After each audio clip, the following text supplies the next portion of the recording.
have a great Between the Pawn in store. Before we get into it, I want to thank the episode sponsor, Beach City Coins. Check out Beach City Coins on Instagram. Also follow their Whatnot auctions. They're a terrific resource to the numismatic community. I myself message them actually kind of a lot when I need help with stuff, and they give me answers like that. Don't do that unless you do a lot of business with them because it's annoying, but they are just a tremendous wealth of knowledge. They have great products. Check out Beach City Coins. There's a link to their profile in the video description here. And with that, let's get into a great Between the Pawn. From Dallas, Texas, the flash, apparently official, President Kennedy died at 1 p.m. Central Standard Time. Today marks 60 years since the John F. Kennedy assassination. Let's kind of quickly talk about it, what happened, and kind of what's happened since in, presidential protection, or whatever my notes say here. I honestly haven't read them yet. So the incident occurred November 22nd, 1963. The shot heard round the world, as it's dubbed. And it was very hard. If you're not from America and or you're younger, you didn't live through this.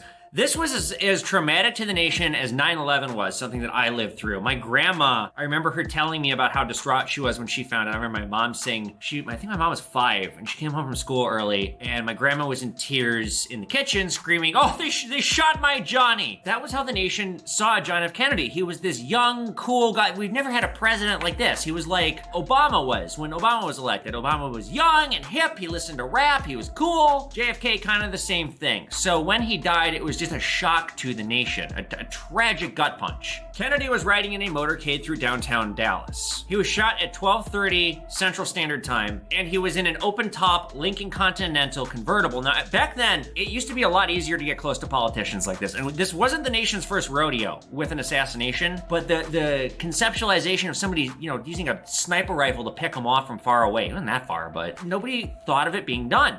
Or it seemed inconceivable that would happen. Looking back on it, it seems inconceivable they would allow a high-profile politician like that to be so accessible and be so vulnerable. It just seems stupid to me. Lee Harvey Oswald is the man who shot Kennedy, according to the official story. We won't really get too much into conspiracies in this. He was on the 6th floor of the Texas School Book Depository, and he was captured about 70 minutes after he pulled the trigger. Kennedy was pronounced dead at a local hospital. LBJ was sworn in as president very shortly thereafter. Poor Jackie, covered in blood. Literally, she was sitting right next to him. She had his brains and blood all over her pink dress. Oswald was charged with the murder of both Kennedy and a Dallas police officer, J.D. Tippit. 2 days after Oswald was in custody, he too was assassinated by Jack Ruby, who owned a local nightclub. After Kennedy's assassination, the Warren Commission sat down to figure out what the hell happened. They concluded that Oswald acted alone in assassinating Kennedy, and from there, conspiracy theories have run amok. It is one of the biggest conspiracy theories of all time. Who killed John F. Kennedy and why? Was it the CIA? Was it the mob? Was it just Oswald? Did he act alone? Did he have help? Now, I would say this assassination, culturally, one of the biggest things to happen in the 20th century. This really showed,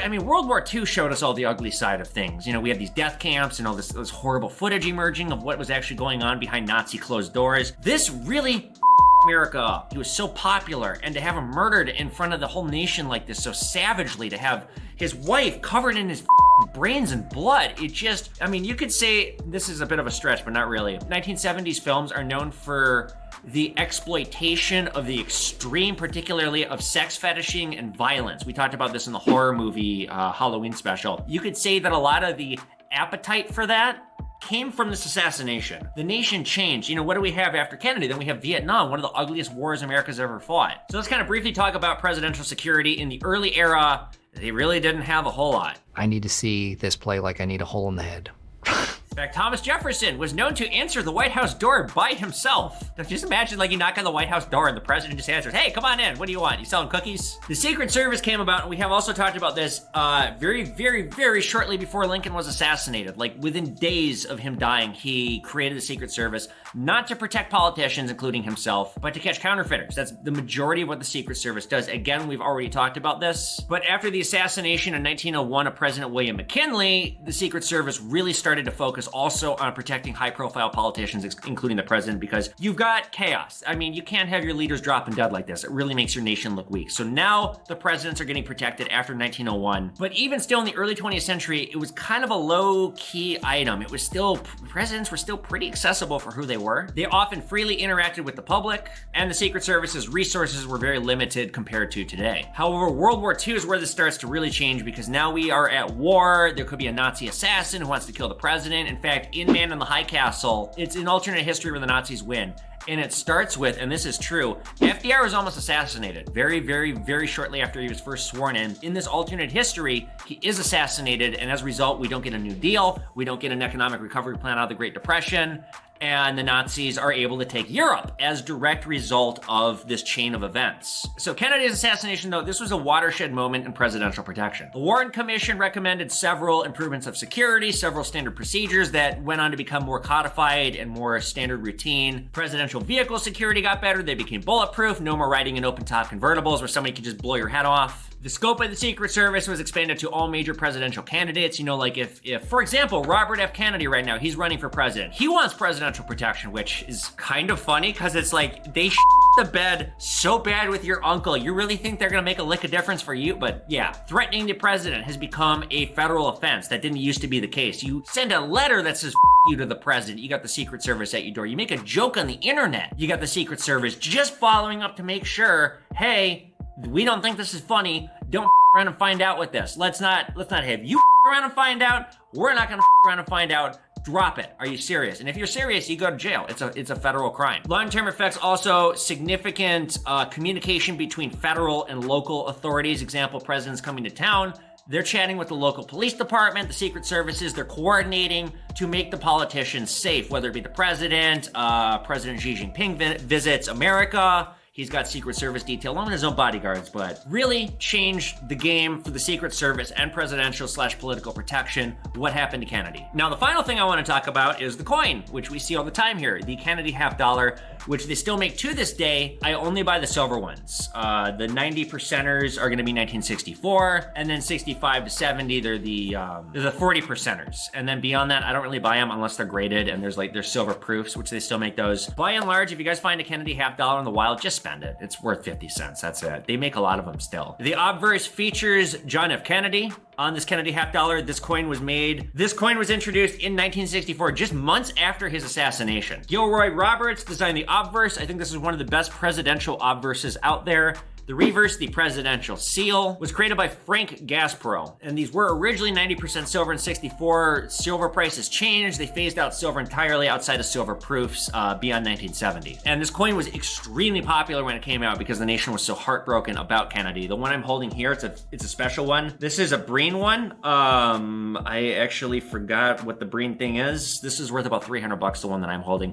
I personally don't like buying Kennedys because they make so many of them. And it's one of the coins that I have to fight people on when they bring them to me. It doesn't make for a pleasant interaction usually. There have been other commemorative sets about Kennedy, commemorative medal sets. There's, about every 5 years they do a Kennedy commemorative. So when you see these Kennedy coins, just know that this is a representation and engraving of American history, one of the most painful things to happen in American history and pop culture in the 20th century, minted right here on a coin. And that is the story of the Kennedy assassination and coins themselves. What do you guys think about conspiracies? I'll let you say it in the comment section. I'm not gonna get into it. I personally think the Manson murder is a better conspiracy. It's more interesting to me, but we can talk about that another day. All right, let's take a look and see what you got.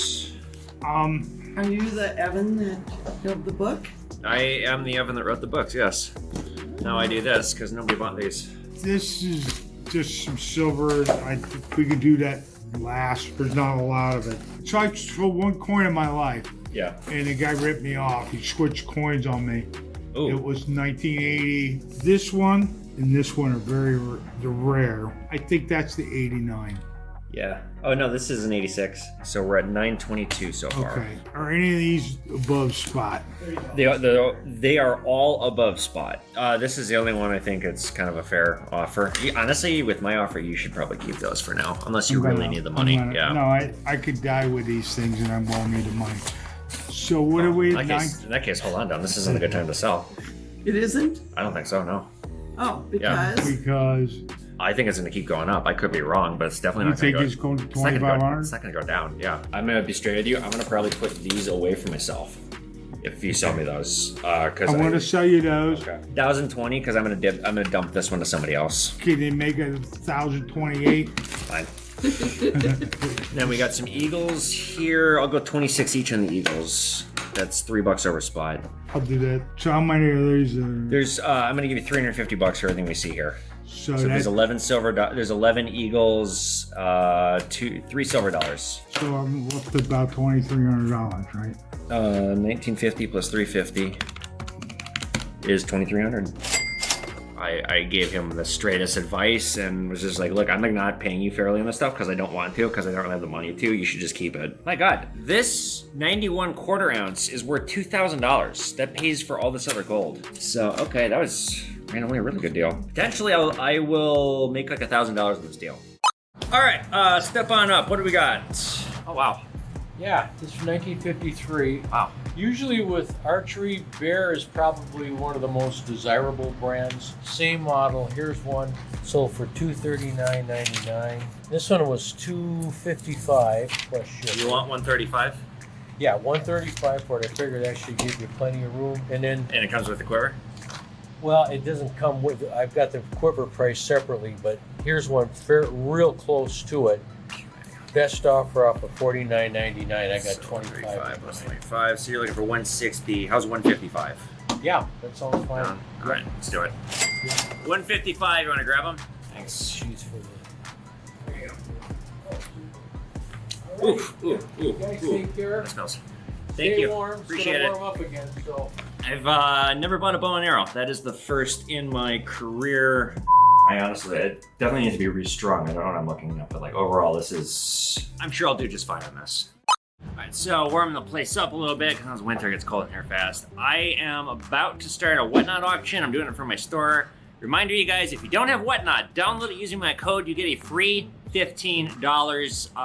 If you don't have it and you get it with my code, there's a link in the video description. You can spend it on anything. But I also, before we're doing this auction, I finally have decided to put out the World War II book. We'll talk about that in the Between the Pawn. But I'm kind of showcasing this right now because I am putting this on TikTok right now. It's 6:54 on the 17th of November. And I'm basically gonna post it and I'm gonna do my auction and I'm gonna look later and see what happened. Either I'm still getting shadow banned into oblivion, or it's gonna completely cause a whole new dumpster fire crazy. We shall see. Also, you guys, check out the World War II book. And if you're a Patreon, you got to see it 6 months ago. I let all my Patreons see it. I made them sign an NDA, but I sent it to my Patreons that wanted to sign an NDA.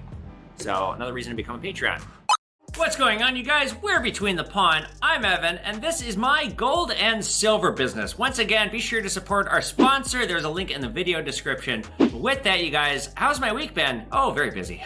I've had a hard time in my personal life in the last couple weeks. I'm gonna keep what happened to me personal. Maybe we'll talk about it at the end of the year recap, but for now, just know like I'm healthy, I'm okay. I appreciate everybody who reached out to make sure that I was okay. I actually can't wait to do the end of the year recap and like fully fill you guys in on all the bad that's happened to me this year, because I actually am having, this is probably the worst year of my life. But it's almost a new year. I'm looking forward to a new beginning in 2024 and moving forward and just staying positive, which I'm pretty good at doing. Couple of announcements before we get into the questions. Number one, we had a Black Friday sale. By the time you guys are watching it, the sale's done, but there will be one more big holiday sale, so keep your eyes peeled for that. And head to pawnmanstore.com to constantly be checking out our inventory. The website's been booming, so appreciate you guys making the switch over to that. It's been going for the website's been going for about 6 months now. This week has been stressful because I had to play catch up and I had 2 people quit this week, which it's fine. Everybody left in good terms. I didn't fire anybody. Doesn't matter. I'm not upset. I'm a little overwhelmed right now. And no, I don't want to hire you. I've said this before, if you're a follower, rule is I will not hire anybody who follows me, because I've done that twice, and twice I've had to let them go because they were terrible, and I just don't want to go through that again. I'll find somebody new. I might have somebody lined up right away, but we'll talk about that in a different video. I have a completely new system on Whatnot. I invested quite a lot of money into like a new computer, a new mic, a new backdrop. I just renewed my contract with them. I am exclusive on Whatnot, and you guys come to these Whatnot auctions. You get the best deals. I sold a GSA Carson City 1883 MS62 Morgan for $300 last night. It's a $450 coin. Download Whatnot using my code. There's a link in the video description, that Linktree link. If you don't have the app, you get a free $15 for the first item you buy. So I'm doing auctions, low end once a week, high end every night. Yeah, they're a ton of fun, so check it out. We have the 4th annual holiday episode coming up. We will again be donating to DonorsChoose.org. If you're not familiar with that charity, it is a 501c3 nonprofit dedicated to helping teachers in impoverished school districts or for whatever reason, if a teacher needs something for their classroom, whether it be they want to do a field trip, a project, they need supplies, they can appeal their project and get it crowdfunded. And so last year I donated almost $1,000 to various charities, and you know, the money goes up every year. The main thing though I want to say is we do a holiday themed episode, like the history of Christmas trees and collectible Christmas ornaments was the first year. I'm kind of dry on ideas, so if somebody wants to give me a great idea for a holiday episode that has to do with collectibles and valuables, but also ties into the holidays, post in the comment section, or you can send me a message on Instagram, because I kind of could use an idea. But that episode will be coming out soon, so look for that. Other two things I quickly wanted to say, the metals market seems to be rising really fast. I say this all the time, but right now is a good time to buy, because I don't know what's going to happen in 24. I personally think that the economy is gonna get really bad. Get some silver, get it now. Get some gold, get some platinum, get it now, and get it through me at pawnmanstore.com. Guaranteed the best prices online. Last thing I wanna say before we get into the episode, I'm sure a lot of you saw, I finally posted all of the World War II book photos. I've been sitting on them for over a year. I was waiting for relations between the US and China to calm down because I didn't want to put myself in the middle of something crazy. And I just wanted to see what China was gonna do with them. And to my knowledge, they haven't done anything with them. I get demands every day, people still wanting to see them, and I felt bad that I've just been sitting on them and I haven't distributed them. So on pawnmanstore.com, I put the whole thing up as a video experience. The reason being, there's a lot of data. Like I have, hundreds and hundreds of high quality photos. And for me to host that is expensive. It's more money than I want to pay. So I put it up on pawnmanstore.com. It will stay up there permanently. There's also an essay I wrote called Through the Storm. To be honest, I wrote it because I had so many major newspapers and periodicals and like just Western media attacking me, and they never bothered to talk to me. They never bothered to get my perspective. So I wrote a 5,000 word essay. It's called Through the Storm, and it's just my whole experience start to finish. So with that, let's get into the questions. Question 1 is coming in from T-Money. He says, have you ever heard of TikTok Shop, their selling platform? Will you be trying to sell this way? So our Shopify works well. You can link up your Shopify with your TikTok. There's a reason why I haven't done it yet, and I actually can't say why that is because it could cause me some problems. I literally don't even want to get into it any further than that. Go to my Shopify. I don't have TikTok. So here's the thing. If somebody at TikTok would reach out to me, well, then this would be an easy fix. Nobody has ever reached out to me from TikTok. Because, I could make this happen. It's an easy fix. But because I don't have anybody's contact info at TikTok, 1.2 million followers. Who the cares who I am? Question 2 coming in from GP Does, best video creator. Well, thank you. I found your videos on Facebook, but then I came to YouTube. Speaking of which, you guys, if you're watching this here on Facebook, look, if you want to help me for free, don't watch them here on Facebook. I don't get paid. Watch them on YouTube. I get paid on YouTube, and the payment is pretty fair. And if I had 3 times the audience that I have now on YouTube, it would make a massive, massive, massive positive impact on this business. I'd be actually making money on social media because I'm not. Question for the Beanie Baby stuff. Did you pay a heck of a lot of money? Can we see it one day? So in my last video, I showed some of the Beanie Babies. It'll be a pain in the ass to show all of them. Maybe I will in the future one day if I'm bored. But guess what? I don't have a lot of boredom because I don't have a lot of downtime because I'm really busy. I bet my parents paid $10,000 for all those Beanie Babies, and I do think we will get it out one day, but that's why I'm waiting to see what happens with them. Like I said, I think they're gonna come back, and I'd like to see my parents get their money back one day, but I am, I've lugged them around for this long, I may as well keep waiting. Question now! Buy a 20-inch strap-on. Take it down to the basement, Rolling Stones, paint it black. Oh. Get up at the ass crack of dawn, hunting in the deals. Busy store, little 5-year-old girl named Friday. Grab her, take her back to the dungeon. Gotcha.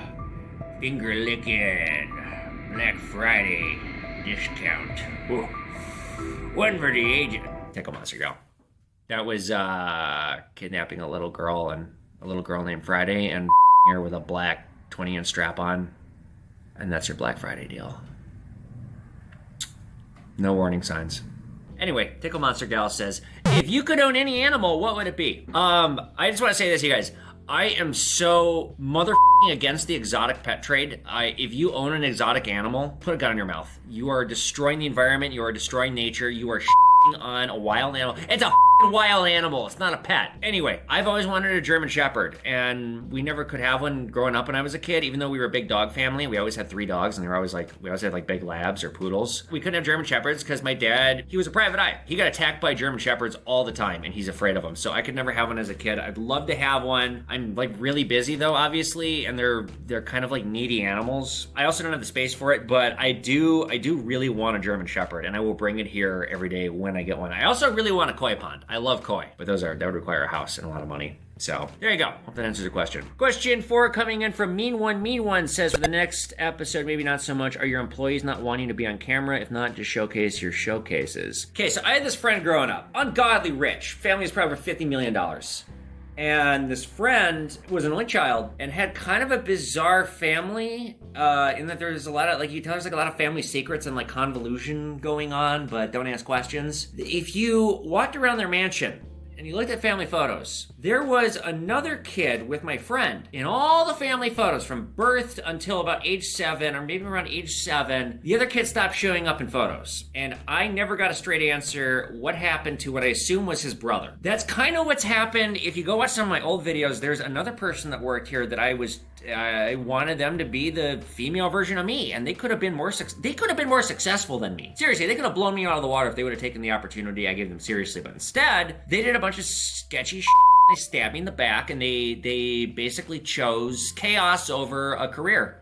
Simple as that. So I'm really angry about that still. That's all I'm gonna say about that. That person's dead to me. But it's not a good look on camera that there was like another. It's like, hey, what happened? You see the old family photos. There's 2 in the photo. Now there's only 1. What happened? So for that reason, I don't want to put anybody else on camera. On top of that, if you watch my Whatnot auctions, you can see my apprentice. In the last year, a young person started working for me, and this kid, he is to me what I was to the old man. Like, this kid is so f***ing competent. He built the website. He created the Boyan subscription. He's done so much good stuff for me in the last year, and I took a chance hiring him. And man, we are glad we took a chance on him. So I allow to run my Whatnot auction sometimes if I'm too busy, or if I get him to warm it up, or if I need a break. Other than that, though, my right-hand man wants privacy. He doesn't ever want to be on the internet, and that's totally fine. I will never put him on camera. Jewelry person, same thing. Question 5 coming in from Patrick Griggs. 5408 says, do you think Hitler lived past his supposed death? Have you seen the last videos of him? The man was weeks, if not months from death's door. Just wondering. Yes, indeed. So one, Patrick, give me an opportunity to plug my books. If you don't know this, and holy you guys, I sell like 5-10 copies a month of my books, of like all 4 of them. Not like 5-10 of each copy of each book. 5-10 total of all 4 put together. So I have this Nazi Hunter book series, the fiction book series. They're action movies as books. It's a covert unit of Jewish American soldiers in the 1950s. They're headed by a 4-star Jewish American general. So in this one, they find out Hitler's still alive and he's hiding out in the jungles of Brazil, and they go after him. When I started writing this book, I thought maybe Hitler got away. By the time I finished writing this book and doing my research, I thought no. I did a lot of research on just how high Hitler was. In fact, there's a book called High Hitler I'd recommend reading. It's a great title and a good book. The amount of drugs that man was pumping into his system. He had his own Dr. Feelgood. He was getting everything from animal hormones to speedballs like every day, and it was only intensifying. On top of that, the stress from the war was exacerbating his Parkinson's. He was not long for the day. And then question 6, what's your problem with Dime, dude? So I need to make an apology. A few videos ago, I took a dump on Dimebag Daryl, and I got him mixed up, I think, with G.G. Allen, and I am sorry. I'm sorry to Dimebag Daryl's family. He was not a piece of shit. I misspoke with who I was talking about. So yeah, I don't have a problem with Dimebag Daryl. I meant G.G. Allen, but somehow that came up. I also, while we're on the subject, owe an apology to the great Kevin Costner, because a few weeks ago on Whatnot, and I won't do this again because they've kind of cracked down on how explicit I've been with some of my humor and jokes. I told a 15-minute version of the Aristocrats joke. The father and son had just finished massacring the pregnant wife and daughter with unregistered AR-15s dressed up as founding fathers. And then they the bullet holes, and then they did some like cum taxidermy with the dead bodies, and then they brought the talent agent down to the parking lot where they had a whole caravan of white slaves in shackles lined up and bent over, and they one by one sodomized all of them to death, and then they boarded a white Zeppelin, and father and son had a fest in the Zeppelin across Hollywood, stopping at various celebrity homes. And one of the homes that they stopped at, I meant to say Kevin Spacey. They stopped at Kevin Spacey's house, caught him molesting an underage boy, and made an Oscar-winning dark web snuff film. Kevin Spacey, not Kevin Costner. I kept saying Kevin Costner, and yeah. Not Kevin Costner, Kevin Spacey. Okay, and then finally, last question. Pawn Man, have you ever been a bad customer? Yes, I have been. Not often, and it usually involves alcohol. Most recent example I can think of is when I got robbed at gunpoint this past spring in New Orleans. We'll talk about this at the end of the year recap. I was in the throes of like a mental breakdown because I was dealing with so much stress. So I went to Chase Bank on Royal Estate to try and get a cash advance because like I do have an account there. I had the most embarrassing public freak out. I was like, I need a cash advance, and they're like, no. I'm like, I basically screamed, give me the money. What is the problem here? I had like, here's my ID. Give me the money. I don't care what the interest. Like I was just losing it. And the security guard, I see out of the corner of my eye, like hand on his gun, is like walking toward me. The branch manager just like taps the security guards, like, you know, chill, walks up to me, puts his hand on my shoulder, says, sir, I need you to calm down. We don't get anywhere with you swearing and behaving like this. We are going to have to ask you to leave if you don't calm down. How about we go into my office and we talk about this and we find the solution? And like that customer service, that guy, I hope he's watching this. I forget his name. I think it was David. But my God, he de-escalated that beautifully. And that's what you do. And yeah, I regret to say that I acted I made a major fool of myself. So, alright guys, that'll about do it though for the Biz Between the Pawn. Once again, thank you Beach City Coins for being a subscriber and follower. Check out my books on my website. Also check out my website, pawnmaster.com, if you want to be a supporter here of my work that I do. I could use all the help that I could get. I don't make money on social media. Patreon, be a YouTube super subscriber. We're now doing Patreon/super subscriber only videos where only they can see it. Nobody else sees it. They're kind of like the Pawn Hub videos. You guys be sure also to post your questions in the comment section below so I have more to answer in the next Between the Pawn. Again, follow me on social media at Evan Kale, at Pawnman. Join the Pawnman Bullion Club and the Numismatic Club and all the other great stuff. And I'll see you guys back here for another great Between the Pawn. Later, guys.